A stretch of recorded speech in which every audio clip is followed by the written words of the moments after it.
All right, I'd like to welcome everybody to The Route with Russell.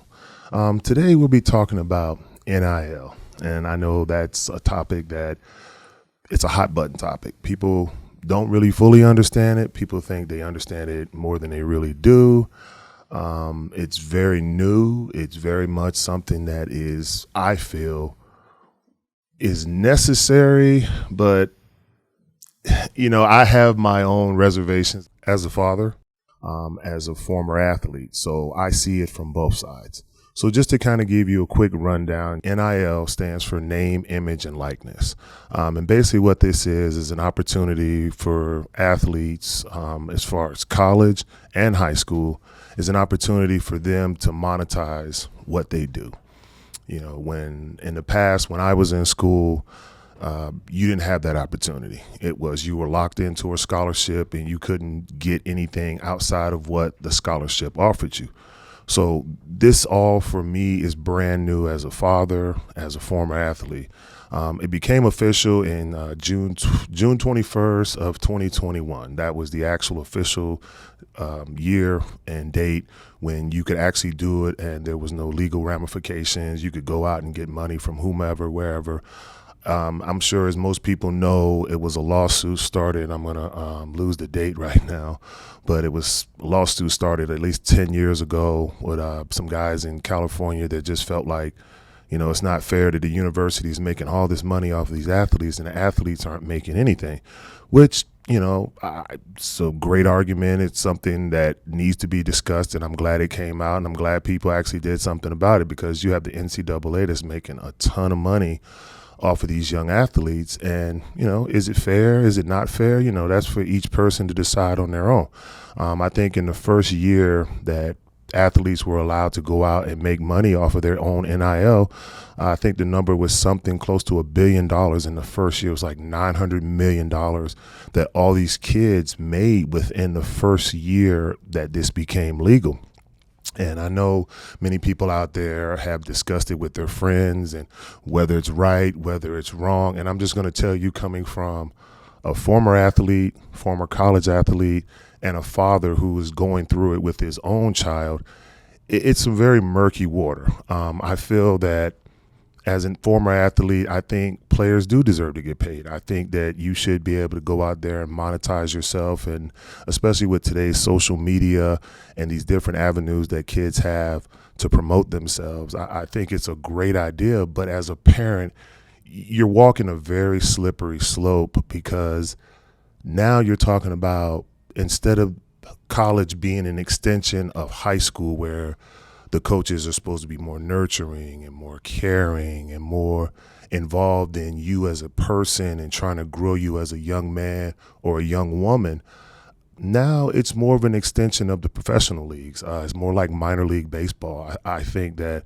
at this point, kids need to start signing contracts, just so that we can kind of get a hold of what's going on, because right now it's like the wild, wild west. Everybody, you hear about the top 1%. You hear about, I forget their names, the two twins, I believe, that they're in basketball, and there's a gymnast. I mean, these kids are making millions of dollars, and that's awesome, and I love that, but that's only the top 1%. 99% of these kids will be going through their university and they'll be making money, but they're not making all the money that people hear. So I think that's what we need to wrap our mind around first, is that all these kids, like anything else, with the Jaylen Brown basketball contract, $300 million.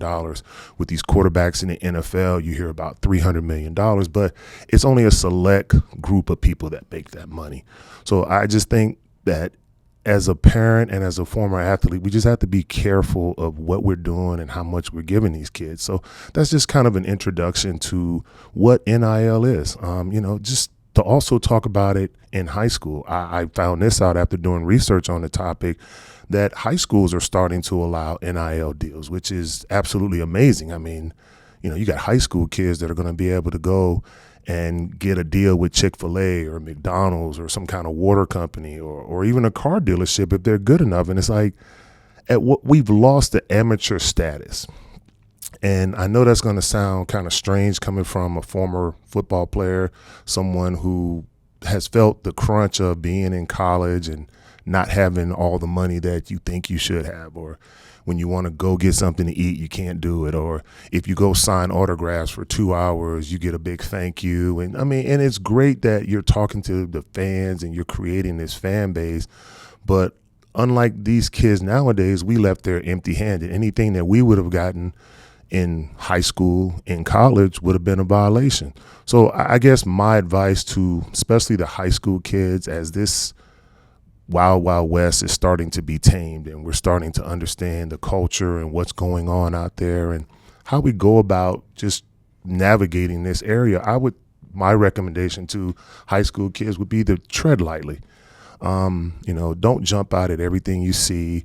Make sure that you are following high school rules, your high school sports association, because you don't want to be in violation. I mean, you're chasing a couple $1,000s, and I know as a high school student that sounds like so much money, but in a larger scheme of things, if you go out and you do a Wendy's promotional video and it violates your school policies or your athletic association policy, now you've lost everything for a quick buck.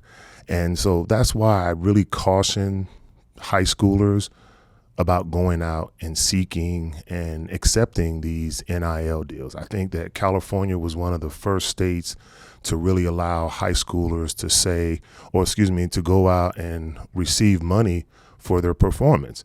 And that's only been a year. Now, I think a year later, you've got half the states have rules in place about NIL for high school, which is just absolutely amazing. But it just goes back to sports is king, and you make all this money and there's so much money involved that now it trickles down to the high school level. And I think, and I want to be careful because I don't want to put my biases on anything, but I just feel like you're losing the love of the game. You're making decisions based on, well, how much money can I get from this high school? How much money will this high school get me? It's less about the love of the game and struggling a little bit and looking at your goals and seeing that bright light at the end of the tunnel and saying, that's what I'm focused on. That's where I want to get to. And I think when you start receiving money in high school and you start getting these benefits, you lose focus and you lose sight of what's really important. Now, not to say that these kids don't deserve to get paid, because these universities, these high schools, they all make a ton of money off of these kids. I mean, I see my own son, his senior year, and his junior year, he's played in some really big high school games where the stadium is packed. I mean, there's overflow. I believe when we played Bishop Gorman, there was standing room only.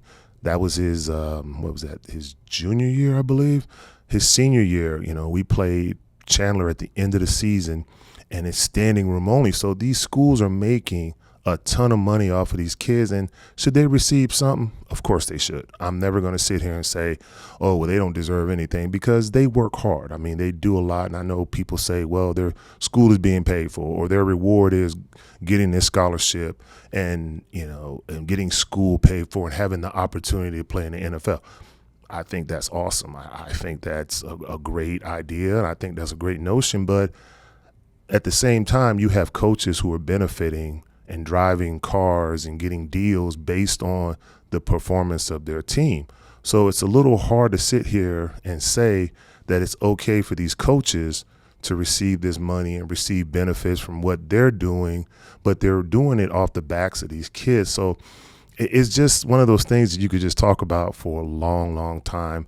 And for me, it's because I've been there and I'm going through it now. I still struggle. There are things that I don't know. I'm still learning this as I go.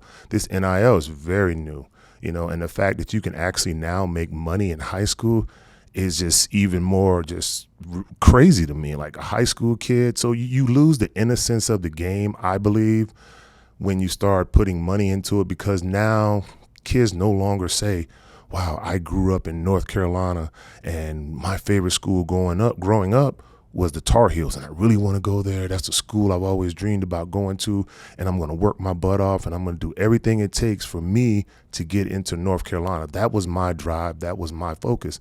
I can't say I would have had that same drive and focus had the opportunity came along to say, okay, Russell, you can make some money, and then with social media, I mean, now these kids have these huge followings coming out of high school.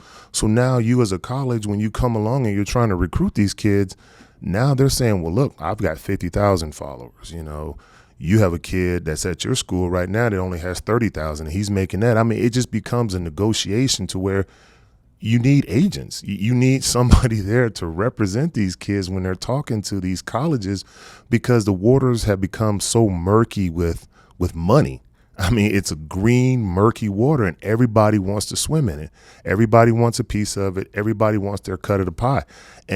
And to be honest with you, I completely understand that, and I understand why kids are wanting this money, because for so long you always heard all the horror stories. Oh, I can't eat. I can't get anything. There's no money.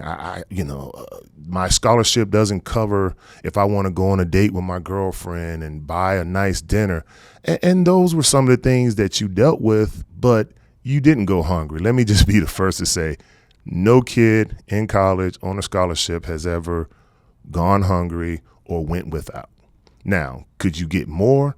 Absolutely. There's more to get when you walk down the street and you see your jersey hanging in the local store, and these people are making all this money off of it, but you're getting nothing for it. I think the way they kind of got over it or got by it when I was in college was they would put your number. So if you're number 96, they would put 96 on a football jersey, but they wouldn't put your last name. And the way they got away with it was saying, well, this honors all the people that wore 96.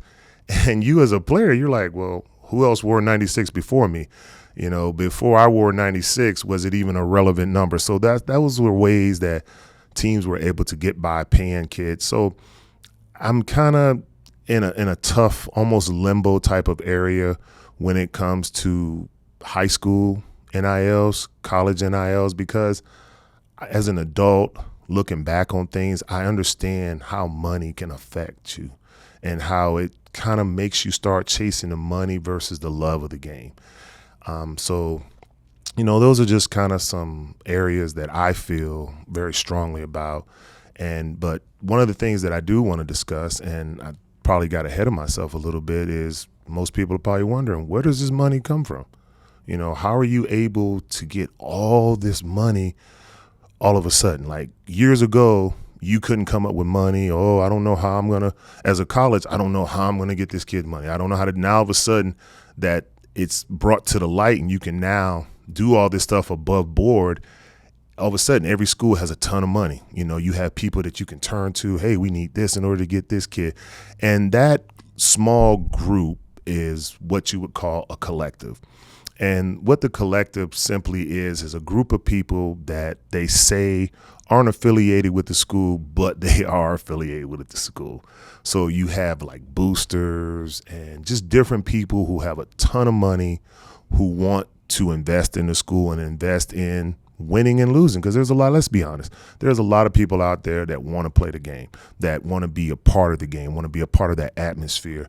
And it's like, well, my time has passed, but I've got all this money. So, if I can help my team, if I give you donate $1 million and that helps my team get the player that they're looking for, then, look what I've done to help my team win. So I think that's what this collective has started. And the collective, good or bad, necessary, unnecessary, it's something that you have to deal with. It's something that's going to be there, and it's something that schools utilize. And they go to these people and they say, listen, I mean, I'm going to use my son as an example. He's already in school. Hey, we have Deuce Davis down here at Hamilton High School.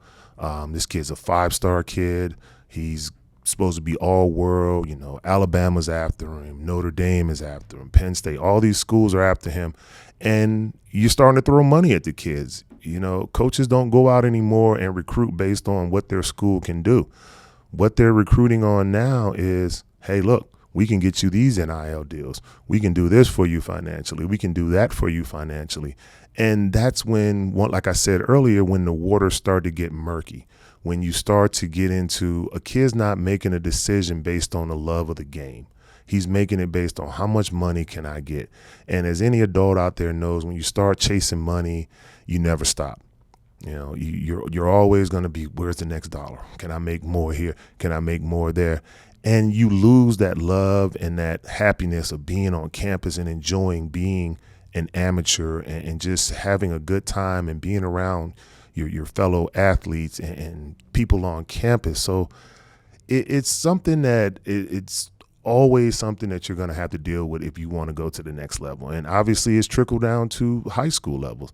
Like I'll go back to this collective. I mean, it's just a group of people that these colleges, these coaches, they go to, they have whatever that middleman is, where all this stuff used to be illegal.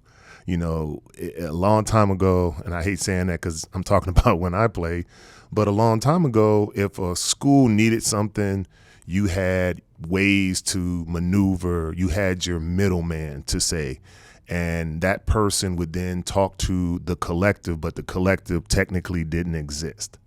So all this stuff, I find it very funny that all of a sudden it's like, oh, we have this collective and this is a new thing and we have a middleman between us. And I'm like, this has been going on for years and for generations. I mean, let's just be honest. Athletes have been getting paid for a long time. I mean, that's why we are where we are now. I mean, there were lawsuits filed. Kids have lost scholarships. They've lost their futures. A lot has been lost over the years to get to where we are. So it's nothing new. It's just now you can do business above board. You can do it in the light versus hiding it and doing little back alley deals where, the guy shows up like in the movies in all black in an alley and a parking lot and you pass off a bag. So, now it has become a safe haven. It has become an area. Now you can do business without worrying about, am I breaking the rules? Am I going to get caught? Is this going to make me look bad? So I just think that now everybody wants to say, oh, this collective and, NIL deals are so great and we're doing all this for these students, when it's always been going on. And it's kind of been that underbelly of sports that anybody who's watched sports for over a year, kids were getting paid even before it was legal.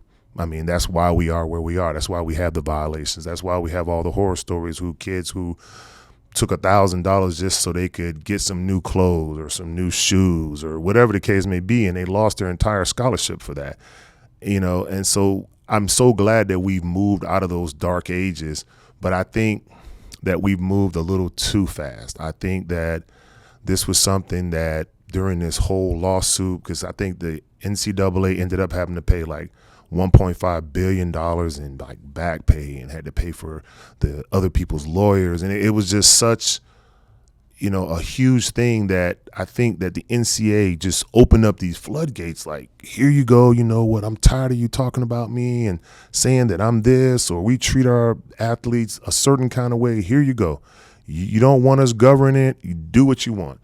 And that's where we are. And it's like for so long, the scales have been tipped in the NCAA's, favor, that now you're trying to balance it. And I think we're overdoing it, trying to balance it out. And I think that we need to find some sort of way to scale back how much these kids are making. I mean, I know that sounds terrible because this is coming from somebody who has a kid in school and somebody who could potentially be earning some money and could get these NIL deals. But I just think it's wide open and there's no governing body. And I say that cautiously because, if when you start getting somebody to govern it and you start saying this group of people are going to control how much you can and can't make, I mean, that's not fair, because that's like in your day-to-day job. If you can make more money by going somewhere else or applying somewhere else, you're going to do that. So for me to sit here and pretend like, that's not the way of the world, that's wrong. But I just think that it has become so crazy in this first few years that people think it's a bad idea. And I think that also people get two things mixed up here. NIL and a transfer portal are very different things, but they actually go together because these kids will have a good year and all of a sudden they go out and they're an offensive player and they have their offensive player of the year for their respective conference or division, or your defensive player of the year. And, you had the most sacks, you had the most catches, the most yards, whatever it is, you're the best quarterback. And now all of a sudden you got these bigger schools with bigger markets that are going to come along, which, by the way, is completely illegal, but they do it anyway. They get phone calls and they talk to these kids and they're like, hey, we saw what you did. You were the offensive player of the year. If you come to the West Coast, you can make more money. If you come to New York, you can make more money. And now the school that this kid is at, they have to make a decision now. I mean, as a player, you're looking at it and you're like, okay, well, this school in New York or this school in California just offered me 6 figures to come be on their team. So now you're in negotiations. You take it back to your school and say, hey, this school offered me this. Can you match that? So now you get into the portal, and the portal gives kids an opportunity to transfer one time without penalty, which I think is a great thing. I think that is awesome. But as much as they are separate, they are very much intertwined because you can't have one without the other. I think with giving these kids the opportunity to be able to transfer without penalty is a very good thing. I think for too long, if a kid was somewhere and he wasn't happy, and especially nowadays when mental health and mental wellness has become such a big topic, that I think that sometimes kids do make bad decisions. But I think those decisions come from the fact that they make them based on money versus, can I go to this school for the next 3 or 4 years and be here throughout change, be here throughout whatever may come and go. I'm happy where I am. Just to kind of give you a brief story, that was a situation for me when I chose to go to UNC Chapel Hill. I didn't choose to go there because Mac Brown was there or because Jeff Madden was there, who was our strength coach. I chose because, one, I grew up just being a huge fan of Chapel Hill. Loved the basketball. I loved Lawrence Taylor. So these were things that I think get lost with this whole NIL and this transfer. The loyalty and the love of wanting to go to these universities has been lost. But when I went to Chapel Hill, I think I was redshirted. I played my freshman year, sophomore, junior year. I think because of our success, our defense was ranked the number 2 defense 2 years in a row. And we were winning, and we started just doing things and becoming a better team. And we were together around each other when we were going through the mud together. And we had to learn to have each other's back and to trust each other. That's what made our team so good. But when the iron was hot, Mac Brown struck, and he went to Texas. I mean, was just out of there. No real, hey, fellas, I'm going to do this. I'm going to do X, Y, and Z. He just made a business decision, and he left. Looking back on it, I remember everybody was upset. Like, how could he do this to us? And, oh, he's a traitor. He doesn't love the school. He doesn't love us. But with that going on, would I have left school after Mac Brown left? Because to be honest with you, when he left, I was a little worried about who's coming in next. Like, what kind of coach are we going to have? Is he going to be somebody that he doesn't know us because he's going to be a new guy? And I remember we fought for Coach Carl Torbush. Was our coach for 1 year, and the seniors got together like, look, man, this is our last year. We got to stand up and we have to do something about this. So that was how we countered what was going on. I mean, nowadays kids get the opportunity to just transfer if they're not happy where they are. And, it's good and it's bad, because if you're somewhere and you're not happy where you are, it takes a toll on you. It's just like working somewhere where you hate the people you work with. You hate your boss. It physically wears on you. It mentally drains you. And so I think that giving these kids the opportunity to go from one university to another without penalty, I think is good. But I think kids need to be very careful how they make their decisions. And I understand for some people, some of these young men and some of these young women, these NIL deals and this money that they'll be receiving in school can financially help their parents, can help out situations at home. So, I understand where the money is very beneficial, but I guess my big thing, if I had to just give you one piece of advice and to say one thing, it would be, remember, you only get so many chances to change your mind. You get one opportunity to say, okay, I don't like it here, and I'm going to go somewhere else without penalty. After that, now you have to sit out. You have to go through all these different headaches. So I say, don't let money be your driving force. You know, it's great that if the school you want to go to is going to pay you the most, that's awesome. But like my son, when I talk to him, do you want to go to school because you want to win championships or because, hey, I get the most NIL money here? Or do you want to play so that you can then make it to the next level, which is most every athlete's dream is to go on and play in the NBA, the NFL, the WNBA, to play in the professional soccer leagues, men, women.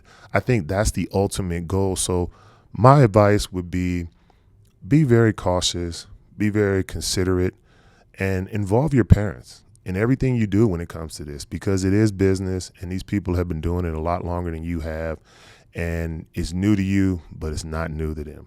That would be the advice that I give. And, you know, just always interact with your family, interact with your parents' kids. Parents, interact with your kids so you know what's going on. So, like I said, that would be my piece of advice I get it, money is very important, but your happiness is more important. Thanks for tuning in to The Route. Don't forget to subscribe and connect with us on socials for exclusive updates. We'll see you next week.